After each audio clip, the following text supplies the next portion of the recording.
I recently received an email from Drew Colby, who is one of the pastors at St. Stephen's United Methodist Church.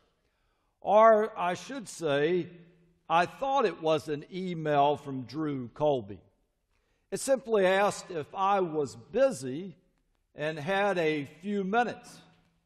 Always wanting to help younger clergy, I immediately sent back an email and said that I was available and even gave my cell phone number. Drew immediately responded saying that he couldn't call me, but that he needed some help from me. I said that I was ready to help in any way that I could. He immediately responded that he needed me to buy 4 iTunes gift cards worth $100 each. Realizing that this wasn't really Drew Colby, which I would have recognized earlier if I had taken a good look at the email address that was being used rather than the name appearing on the email, I decided that I would jerk the person around a bit like he or she had been jerking me around. I wrote back and said that I would get the cards immediately. The person responded by instructing me to scratch off the back of the cards to reveal the identity code that can be used to redeem the cards, and then to send a photo of the cards with those numbers revealed. I said I was right on it and would have it back to him or her in just a minute. I then turned to Google Images and typed hairy butt, which gave me about 1,000 images to choose from. After selecting and copying the worst one I could find, I copied and pasted it on my return email, writing, "Here you are, Drew. Best of luck." Now, before you try this kind of trick, let me warn you that the very next day, someone had stolen my identity in a similar way, and I started receiving emails from various church members wanting to know if I had sent them an email requesting that they write me back. The title of the email that I supposedly sent was "God Bless You," which anyone who knows me is nothing like what I usually write. Maybe I should. But I'm typically much more functional with email that lacks such niceties. The email I supposedly wrote said, "How are you doing? I need a personal favor from you. Please email me back as soon as you can. I hope to hear from you soon. Thanks, Reggie Tuck, Pastor." While that didn't really sound like me, the people engaged in this nefarious activity had one thing right. There were several punctuation mistakes in the email, which is likely why it was believable to some folks. Realizing that I had a problem on my hands, I did what I always do when some computer issue overwhelms me. I ran to our technology specialist, Sievert Shands, and asked him to see how much trouble I had myself in. Sievert examined the emails and wrote to Michelle DeMacher and Patty O'Neill, who had reported the problem. Reggie's email has not been hacked. The attacker was sending an email with an address that looks like Reggie's, but is not. I see this in the email that Michelle forwarded to me. This is called a phishing attack, and the attacker is trying to engage you if you reply to do something like send money or click on a link that will install a virus on your PC or phone. You were both right to be suspicious and not react to the email. Thanks for your awareness. So when I tried to respond to the sin of that person who had sent me the email with what I would call the fire of vengeance, I only created a situation that could have easily caused others to get burned. Fighting sin with sin is almost always a dangerous formula. I should have just ignored the sin and kept on moving. On this fourth Sunday of our Lenten sermon series, Temptation, Sin, and Evil, our focus today is sin, and we'll get to the really captivating subject of evil next week. I know that will bring you back, that you'll call your friends this week and say, Reggie is preaching on evil next Sunday. I know you don't want to miss it. Unfortunately, the church has not talked about sin much in recent years. Some years ago now, the Wall Street Journal addressed this matter in an editorial that began, "When was the last time you had a good conversation about sin?" The editorial went on to give a roll call of moral dilemmas appearing daily on television.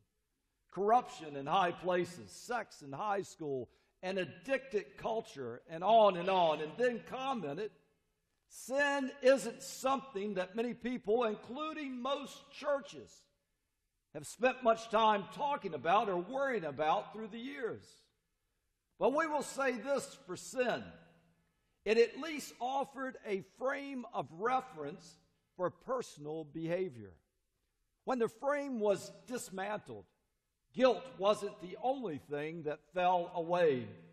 We also lost the guide wire of personal responsibility. Everyone was left on his or her own. It now appears that many wrecked people could have used a roadmap.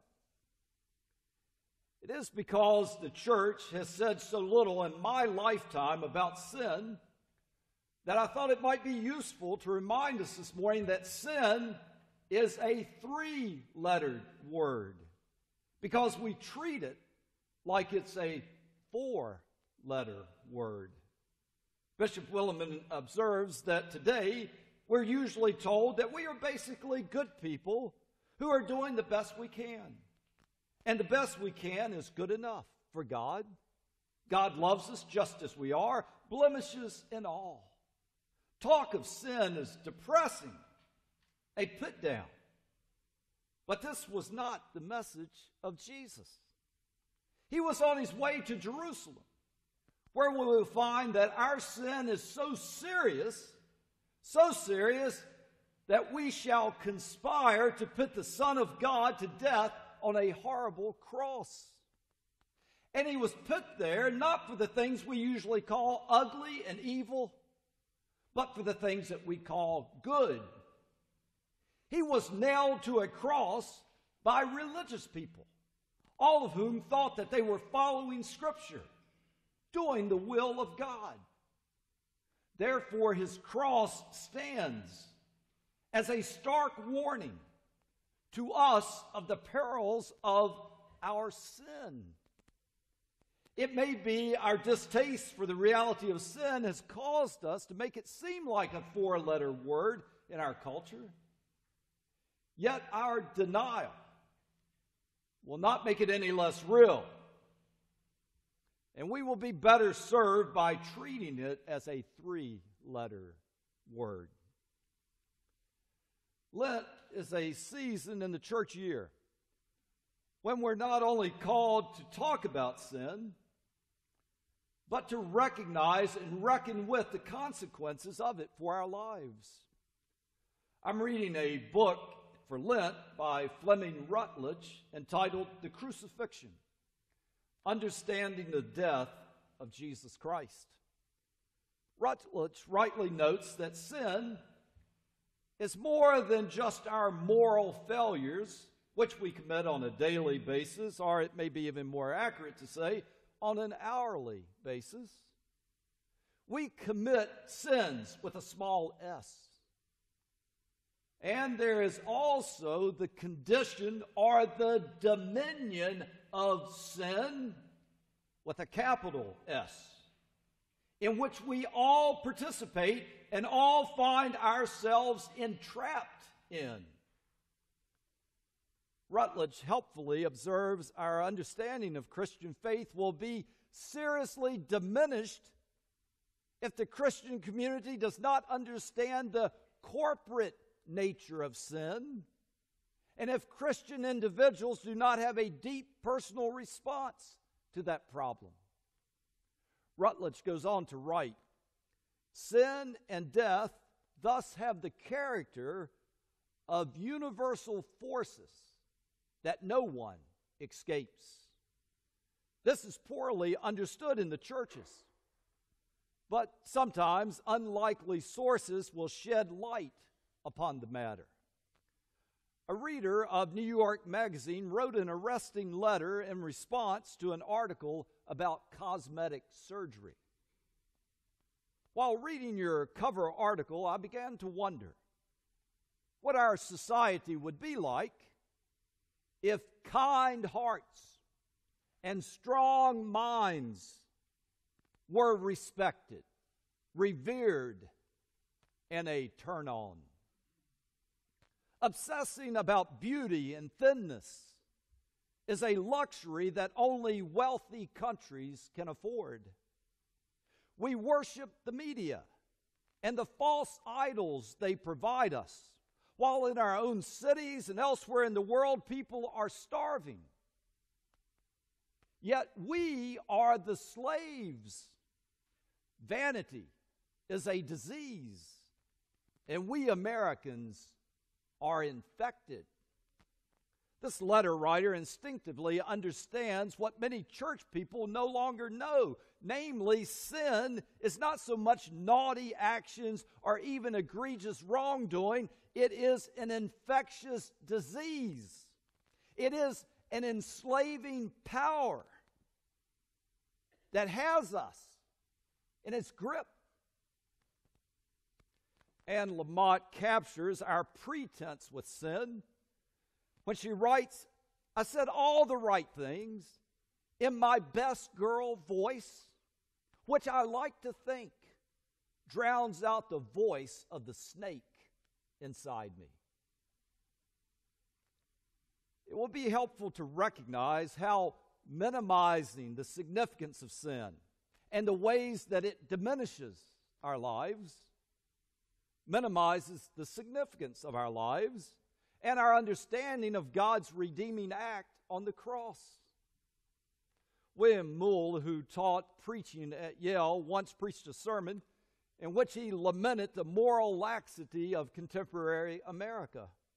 In the sermon, he told the story of seeing a crowd of children emerge from kindergarten on the day before the Christmas holiday. Each child bore in the hands a gift that had been made out of clay for the parents. On the way to the parking lot, one little boy tripped and lost his grip on his gift. The little clay dish broke into a dozen pieces. He let out an anguished cry. His mother ran toward him and in an attempt to comfort him said, "That's all right, honey. It doesn't really matter. It's the thought that counts anyway." Through his tears, the little boy cried, "But it does matter. It really does matter a lot." Moule said that contemporary clergy have vainly attempted to respond to the moral decay in America by telling people that when it's all said and done, their moral failures are not really so important. When faced with separating marriages, drug and alcohol abuse, abused and neglected children, and pornography, we clergy have been too willing to say, "Don't cry. It really doesn't matter."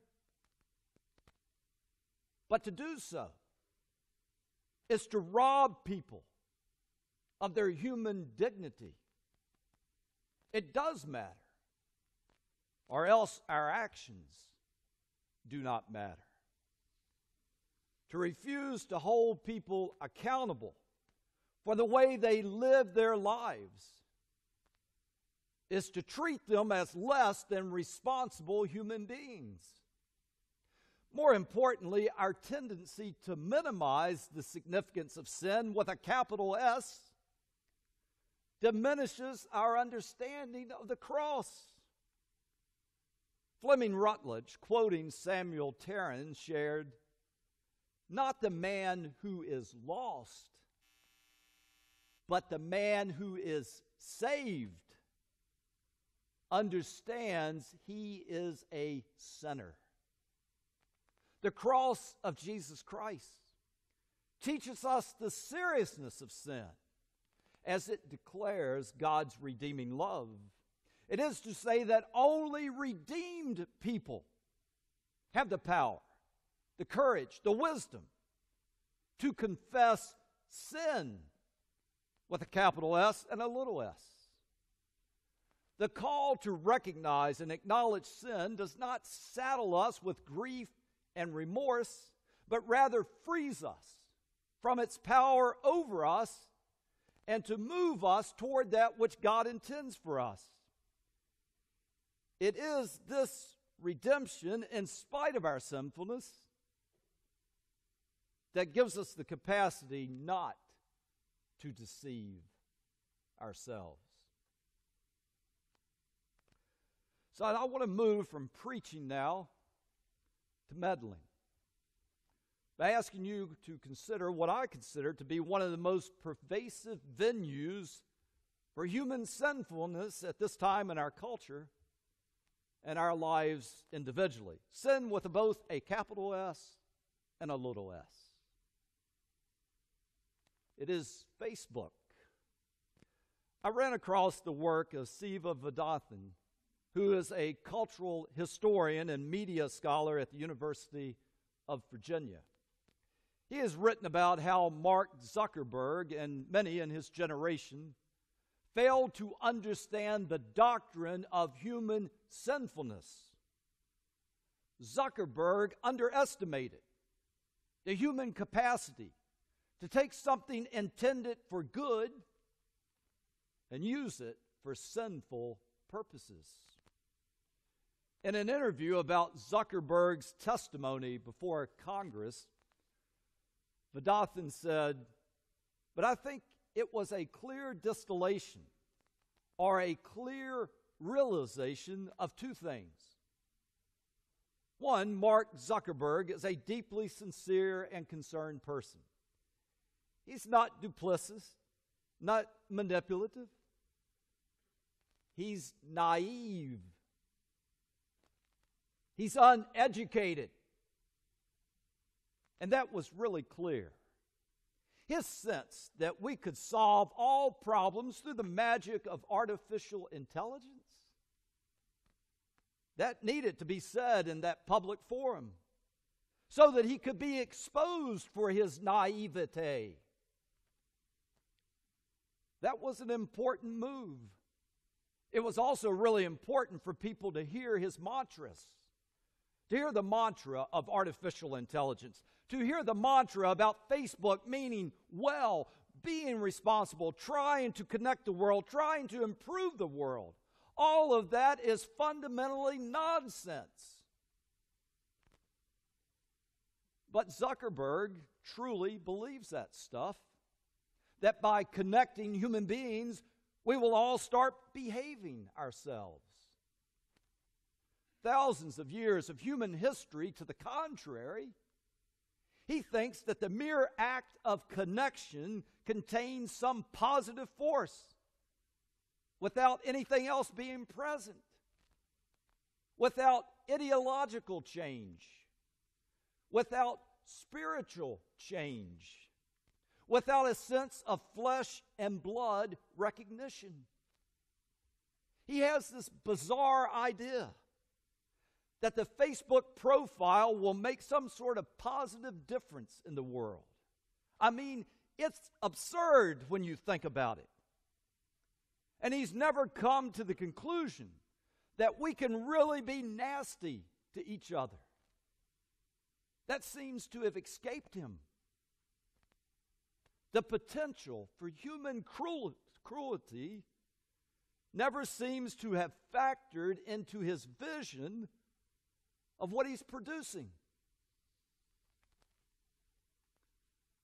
I saw a banner recently in a churchyard that read, "What would Jesus text?" I'll reappropriate that phrase and ask, what would Jesus post on Facebook? If we claim to be without sin, we deceive ourselves, and the truth is not in us.